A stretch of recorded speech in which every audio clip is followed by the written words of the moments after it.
मैं साथियों इसके बाद में आता हूं, जो कैबिनेट में नहीं था फैसला, लेकिन आपकी जानकारी के लिए रखना चाहता हूं।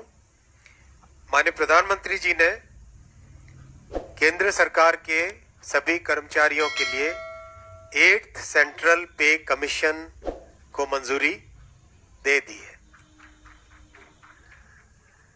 8th सेंट्रल पे कमीशन आप सब जानते हैं 1947 से अब तक 7 पे कमीशंस हुए हैं, और प्रधानमंत्री जी ने एक रेगुलर रिदम के साथ पे कमीशन बनाने का जो एक संकल्प लिया है, उसके हिसाब से 2016 में लास्ट पे कमीशन 7th पे कमीशन स्टार्ट हुआ था, तो 2026 में इसका टर्म कंप्लीट होता है।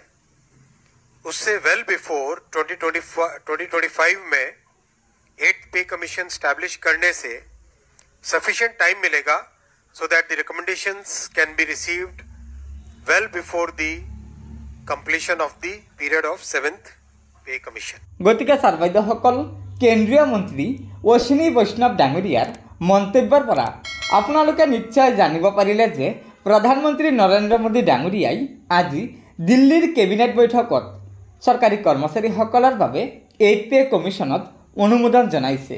হয় সাৰ্বাধ্যসকল, এয়া নিশ্চয় প্ৰধানমন্ত্ৰী ডাঙৰীয়াই চৰকাৰী কৰ্মচাৰীসকলৰ বাবে আজি এটা ঐতিহাসিক সিদ্ধান্ত গ্ৰহণ কৰিছে। গতিকে সাৰ্বাধ্যসকল লগৰ বন্ধুবৰ্গক এই ভিডিঅ'টো শ্বেয়াৰ কৰি আজিৰ এই সুখবৰটো জনাই দিব, আৰু নতুনকৈ অহা সাৰ্বাধ্যসকলক অনুগ্ৰহ কৰি আমাৰ এই চেনেলটো ছাবস্ক্ৰাইব কৰি ল'ব। ধন্যবাদ।